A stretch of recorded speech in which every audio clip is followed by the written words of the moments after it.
Hey guys, welcome back, it's Ripe again, back with another Entitled People story. In this video, an insane Karen demands I sell my house for $1. Let's dive right into the video. Some backstory: I, 31 female, grew up pretty poor. I don't remember it well, but at one point my parents and I were only able to afford to eat beans and rice. My parents have since been able to pull out of poverty, and while they are not rich, they are still comfortable, and I've used a lot of what I experienced as a kid as motivation to be super careful with my money. I got a job in high school, worked odd jobs on the side, saved up every penny, rode my bike everywhere instead of driving and paying for gas, and by the time I moved out of my parents' place, I had a little over $17,000 in my savings. I don't have that much tucked away anymore, but I have investments and emergency funds and take my family's finances incredibly seriously, as I never want my children to experience what I did as a kid. Mine and my husband's financial choices afforded us the opportunity to purchase a home in the beginning of 2015, which we bought 50-50 with his mother. He paid his half up front, I made a large down payment, and his mother covered the rest with an escrow agreement that I would pay off what she had purchased. I have since completely paid my half, and the house is fully owned by myself and my husband. It's a 4-bedroom, 1.5 bathroom, 2-story home with a finished basement, attached 2-car garage on a double lot. We got the house for an absolute steal at only $118,000 for sale by the owners. Since purchasing, we have installed a fence, updated the oven, washer and dryer, water heater, furnace, and paid for materials to have all the interior rooms repainted. The only updates it needs are purely cosmetic, as the exterior paint is an ugly brown-pink color, which we have started repainting and need to finish. The hardwood floors have some distortion due to it being a 100-plus-year-old house and us having dogs when we lived there,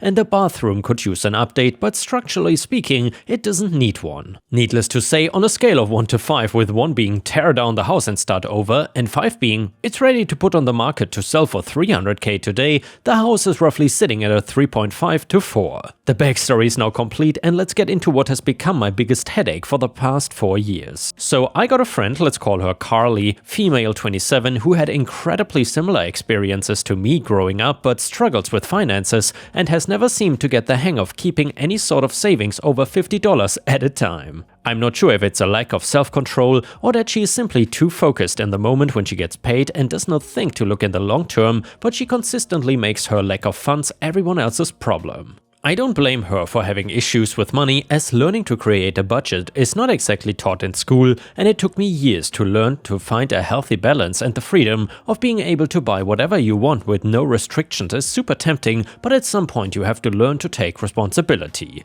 During the course of our friendship, I've helped her build countless budgets based off of my own. I made roughly the same amount of money as her, but each time they failed for whatever reason. We tried different ways to try to trick her brain into realizing that money sitting in her account was not to be touched, as everything needed to be used for bills, etc., and each time she would wind up still using every penny. It finally came to the point where I refused to help her with her budget anymore because she never listens to my advice, and when I pointed out the easiest and fastest method to get her spending under control, it was to get a payee, she said she did not need to be treated like a child who receives an allowance. Well, fair enough, so I washed my hands of that topic. Carly moved out of her mom's house a little over 6 years ago and into a mutual friend's place, let's call her Tia. As far as I've been told by Tia, Carly paid little to nothing in rent, even though they both worked at the same company and made close to the same salary. Carly's living space was an absolute disaster. She moved into the basement and it was lucky if there was even a walkway to get to the washer and dryer, and she constantly asked me to come over to help her clean and organize her space.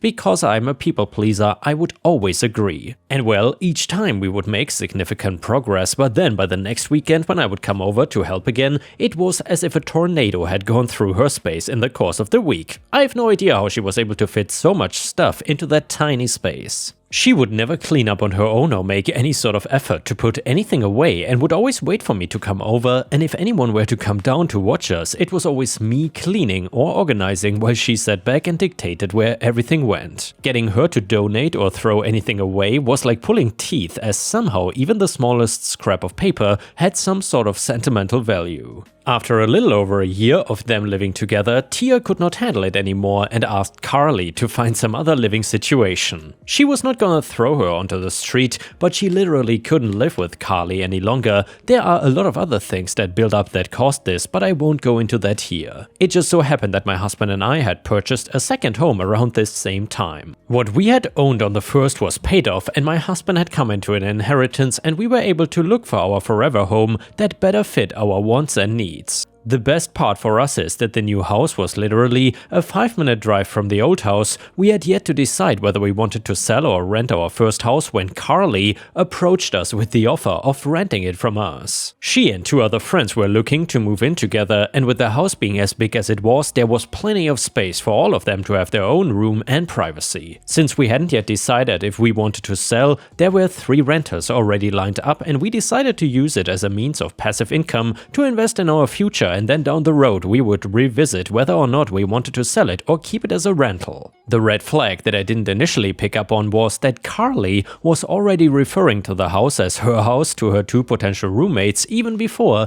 moving in or signing a lease. So by the time it came to them all moving in, Carly had driven the other 2 girls to back out. The way I had written the original lease agreement was that the rent was flexible depending on how many tenants there were, so for the 3 of them they would only have been paying $750 per month, and if only one person was renting, it would be $400 per month. In this area, you can expect to rent a bedroom for $400, so this was a crazy good deal as we really didn't need the money and it was mainly to pay for insurance, power, heat and property taxes. And by the way, Ripe Stars, did I hear that correctly? $400 for a 1-bedroom apartment? That seems like a crazy good deal for the United States. Where can you get such an apartment? Must be a rural area or something, because for $400 you can also get 1-bedroom places in Thailand, and they're probably nicer than the ones in the US for that kind of money, but still, that's a really good price. Anyway, in the 4 years that Carly has lived in that house, rent has gone up 4 times, once to $500 a month because the power bill went up and we needed to adjust for that, the second time to $550 a month due to the same reason, and the third time to $750 after she got a new job and last year in October. More on that later. Also, in the 4 years she has lived here, 2 separate opportunities for roommates have backed out. Each time because she was setting the rules and referring to the property as her house despite having 0 claim to it, and the fact that each person would have their own lease agreement. When she first moved in, she was working a minimum wage paying job and she was my friend, hence the low monthly rent, but a year and a half ago got a new job at a local university a 30-minute drive away that pays very well and actually has great benefits, but somehow she manages to blow through her entire paycheck on I don't even know what. Also, during the course of these past 4 years, she wound up owing me $750 in back rent as she repeatedly was unable to pay me the full monthly amount due to repeated miscalculations in her budget and overspending on garbage, which she then stuffed into mine and my husband's property. My husband and I realized after a couple of years of being landlords that we are not cut out for it, we have too much on our own plates and had no time for upkeep, and Carly was not holding up her end of the rental agreement that she had signed. We talked about it and settled on the decision to sell, but we of course did not want to throw Carly onto the street and informed her of our plan. She proposed to buy it from us and started going through the route of getting a loan. During this process, she realized that the house was not what she wanted. She wanted the land and the house itself was far too big for her. She told us that and we understood, and I even helped drive her to meet realtors so she could check out other options to buy houses elsewhere, but each one fell through as she discovered that she was not going to get a new homeowner's discount or bargain with any loans that she looked at, and all of the loans required at minimum a 10% down payment, which she of course did not have. This is where the entitlement starts. Carly was not going to be able to buy a home, at least not the home she wanted, and settled on buying our house. Now, we briefly talked at the very beginning of her tenancy that we may consider a rent-to-own situation, but no agreement had been made. No sale price had been decided, no appraisals or property inspections completed, nothing had been signed. It was simply a comment that we had made in passing and then chatted about later again in passing. She took it as gospel truth and said that if she bought the house that she expected the 2.5 years of rent she had paid us to be comped off the total sale of the house. I reminded her that we never signed anything about our rent to own and informed her that was not how this was gonna work. Her next tactic was to try to suggest that we quit-claim deed the property to her, again without her paying us anything additional to the 2.5 years worth of rent she had already paid to us. How this works is that whoever owns the property grants the title and deed to whoever they are giving it to, and it's generally a lot faster and cheaper than going through the process of buying a house, but there's still generally something paid for the property when the title is transferred. At this point, she had only paid about $10,000 in rent, more than half of which went to paying for utilities that we covered instead of having her pay them, and of course property taxes, and she was making it sound as if she was not gonna give us anything beyond that. I again told her that this would not be a viable option. The house was in a great condition, and even with the exterior paint and repairs to the floors and bathroom, it was worth at least what we had paid for it, which was $118,000. She tried to spin it as she was doing us a favor by taking it off our hands, as I had expressed to her that we were tired of being landlords and it was more effort than we had time for. Her last attempt at buying the house on her own was to offer me $1. That's right, a single dollar. I'll admit I don't know if this was a failed joke attempt on her part, but it certainly fell flat and I was so mad. I was shaking, though I laughed it off. Side note here, during the time she has lived in the house, my husband and I have some stuff stored in the garage as Carly parked on the street due to convenience, and she suggested on multiple occasions that she start charging us rent for storing things in our own house when none of it was in her pay whatsoever, and we had already made it clear that if she purchased a house that we would remove all our property. And then, well, at the end of 2022, Carly started dating Reggie, 28 male. They were long distance and would take turns visiting each other, and Carly made the comment to Reggie that we were looking to sell the house, and we threw out a couple numbers, the very lowest being $100K, but said that we of course would have to have an appraisal and look at market value, etc. He offered to buy it from us and said that he would start the process in March/April of 2023. I was relieved, my husband was relieved, Carly was relieved, everything was looking great. Some information about Reggie at the time: he's a retired Marine, he gets a monthly check from the government for close to $2,000 on top of his well-paying job, and I'm guessing based on what Carly told me, but at the time he made his offer, he was probably making between $4,500 to $5,000 a month. When March/April came around, Carly and Reggie informed us that he would not be able to afford paying both his rent where he lived and a monthly mortgage payment, and wouldn't be able to start the purchase process then, but would start the purchase process in October instead, when he planned to move in with Carly. So before Reggie moved in, an ex-friend offered to rent a room in the house from Carly and pay her despite subletting being clearly stated in the lease agreement as prohibited. Carly so generously offered to pay us some of the amount that she was paid. The agreement fell through though, and the friend did not stay in the room. I'm not exactly sure why she chose to do things the way he did, but well, Reggie did not start the purchase process at all until after he had moved and quit his job, meaning the only source of income he had to show to a mortgage company was the monthly stipend from the government, which even with a veteran's loan doesn't work as proof of income. When he moved in, rent increased to $1,000 a month, which is still undervalued for the size of the home, and a brand new rental agreement was written and signed stating that if they had not started the buying process to purchase the house from us by mid-April of 2024, that we would not be renewing the lease, nor would we work with them on month-to-month rental options, as myself and my husband are completely and totally over this mess. We also stated in the rental agreement that we were not gonna list the house for sale as a sign of good faith to allow Reggie and Carly first choice on the house to buy it. Here is a rapid-fire list of things that have happened since October. So Reggie paid the $750 that Carly owed to me in back rent.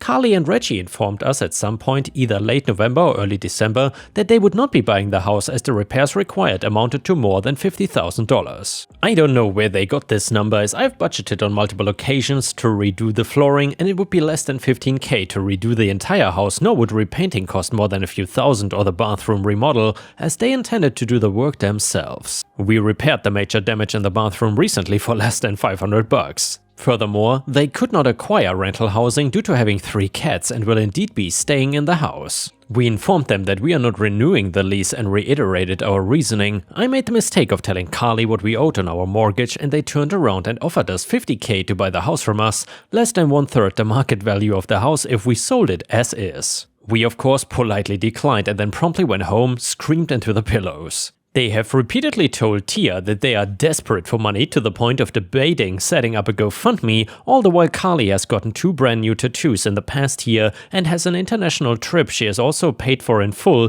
that she is going on at the end of the March, and Reggie has still not acquired even a part-time job. We emergency installed a water heater that Reggie paid for that I'll have fully paid back by the end of March. Carly quit her job and now the only income they'll have after the end of this week is Reggie's military stipend. Carly nonchalantly stated that we would have to renegotiate rent for this month and next month, and there'll be no negotiations, let's be clear here. She obviously made a bad decision and will have to live with the consequences of her actions. The most recent thing she did was text me 2 days ago asking if she could pay me in food for this month's rent. Knowing her, the amount she will pay will amount to only a couple meals and maybe $75 in groceries instead of the roughly $500 that they will owe me. I owe Reggie roughly $500 left to pay off the last bit of the water heater. I jokingly answered that the electricity and insurance companies don't accept food as payment, so neither can I. She then offered to pay me what it would cost to pay these expenses, and then the rest she would pay in food. I have not responded. It's been a day and a half. They will pay me in cash and nothing else. I'm done. No discussion. My warning to all of you, don't mix business and friends without getting to know said friends very well first. If I had known what I would be walking into, I never would have allowed her to move it. Relevant comments: why are you allowing her to dictate anything? Just evict her. OP answered, I'd love to, but where we live it requires 60-day notice and that gives them an in to stay past their lease. They conveniently dropped the news on me that she quit her job when it was too late for me to give the required time for written eviction notice. Another user in the comments asked, have you been inside the house since these 2 freeloaders moved in? I'm thinking that they may have destroyed some parts of the house, which is why they came up with the $50K in repairs. Let them know that either they will get all their crap out or you will just put it out for the trash. If it is worth anything, you could sell it for some of the money that they owe you, but I would bet most of the stuff is just crap. If they don't move out when you say the contract is over, it is 100% time to evict them. But if that happens, check with a lawyer and see if you can cut off all utilities, water, electricity, gas and any other utility. You want them out before they destroy the inside of the house. If they do, make sure to take pictures and put them on social media and let every one of your friends know exactly what she did. Make sure that no other friend is dumb enough to let them move in with them. OP answered, luckily I have been inside the house, I was there on Sunday and was able to do a quick walkthrough and everything seems to be okay right now, but I'll keep that in mind for when we deliver the eviction letter. Update number 1. Good lord. Thanks for all the comments. There was some great advice in there and I appreciate it. I should clarify though, the reason we let Carly move in the first place is because she made it sound like she literally had nowhere to go. She had spun a tale that her home life with her mom was not safe, which was untrue, and she made it sound like Tia was literally kicking her out that day, also untrue, and she panically hounded me relentlessly in person and over the phone until my husband and I made a super quick decision to let her rent from us. I have learned this is a method of manipulation. I've reached out to an attorney, we talked about everything that's happened, they read through the lease and gave us a few options. So number 1, we wait until May 1st when Carly and Reggie are supposed to be out of the house. If they are not out, deliver an intent to sell notice. That gives them 90 days to vacate the property after the lease is up. Not ideal. Number 2, we deliver the intent to sell now and that means they have until mid-June to GTFO. Still not ideal, but better. If they're still in the house past the 90 days, we will file unlawful detainer and the cops will forcibly kick them out. We cannot evict because we don't have the grounds. Even with all of this, the courts just about everywhere are against landlords and are in favor of tenants. That the minute their rent is late, then we have grounds for eviction. That gives them 14 days to pay or GTFO, but if they pay, the eviction process ends. So it's still not ideal. They cannot get squatters' rights because they haven't been here long enough. I'm going to be telling her mother everything she's done because I'm pretty sure she has no idea. I'm also telling all our mutual friends. I've done a lot of self-reflection lately before writing this post and came to several conclusions. I know she is not my friend. I had a false idea that I was helping someone that I saw as a friend and in the end, I enabled her crappy behavior. I'm aware that I'm a doormat here. I know I don't know how to set boundaries. I spent a lot of time on the phone and in professional offices over the last few days. I'm on a waiting list to see a therapist and learn to set boundaries because I don't ever want to teach my kids my bad behaviors and habits that got me into this mess. And for all of you who mentioned that it is a miracle my husband is still with me, well, he was with me along the whole process. I never did anything without his consent since we own the house 50-50. I'm taking most of the blame because Carly was my friend. I've apologized to him and we had a deep conversation about working on communication. He apologized for not seeing sooner that my friend was not who she claimed to be and didn't warn me as I was being manipulated. I'll update when we get closer to May 1st unless something happens sooner. Now we got a final update which reads like this. Sorry it took so long to get back on here. Anyway, they are out and have been since April 1st, and no, it wasn't a joke despite the date. Life's been insane and I've been so overwhelmed with this whole situation that it's been hard to get back on here and face it all again. They left the house a mess, but that's not surprising. They claimed that they didn't have the time or money to finish even though there was a whole month left on their lease. Honestly though, I'm happy that they are out, though I am pissed about the mess. I would rather clean up a bit instead of fight them in court to kick them out. I told her mom and showed her everything, and her mother was angry as well and told her off a couple of times for, number 1, leaving the house in the state they did, and number 2, treating me and others the way she has. I've also started therapy and I'm working on setting boundaries and getting over my people pleasing. The last I spoke to Carly was yesterday because I learned from a friend that she joked about leaving the house a mess on purpose because she was mad at me. I confronted her and asked why, even if it was a joke, because even jokes have some basis in truth. Well, she said that it was because emotions were running high and she was stressed at the end when they were getting ready to leave, that she was frustrated with how little I did with the house while she was there, despite me repairing everything that needed it ASAP. Also, she was mad that my husband and I stored some of our things in the garage. I explained that 1, it is our house, we can do that, number 2, there was plenty of space in the garage for her things as well, and number 3, none of her vehicles would have fit in the garage anyway, as they were all too long and none of them ran, so she couldn't even have gotten them into the garage. Carly also had to junk out 2 of the vehicles she left behind, even though she had explained she had someone who could keep them on their property so she could work on them. I don't understand any of her logic, to be honest. Actually, I'm done trying to figure it out. The last thing she said to me was that she was sorry, though I don't believe she genuinely is and is just saying it to make herself feel better. Thanks to everyone that's read and commented and given advice, it's been greatly appreciated. I'm so relieved that it is done. And yeah, Ripe Stars, I gotta say, the ending was indeed a little bit anticlimactic. I would have hoped that this absolutely mega entitled Carly person ended up in jail or something, but then again, that doesn't always happen in real life. But she would have certainly deserved it for her entitled behavior. Either way, if you would have been in OP's situation, what would you have done? It seems like, unfortunately, where she's from, and I'm not exactly sure if she's from the US, it seems really difficult to kick out renters even when they behave like this. So I suppose in the end there was not much she could have done better. And yeah guys, if you cannot get enough of my content, please don't forget to check out my podcast by searching for Ripe Stories on all major podcast platforms such as Spotify, Apple or Google Podcasts. Furthermore, you can find bonus content by going to patreon.com/ripeyoutube or by clicking the join button here on YouTube. For a small monthly fee, you will get access to dozens and dozens of exclusive videos you won't find anywhere else. Thank you so much for watching and I hope to see you again tomorrow.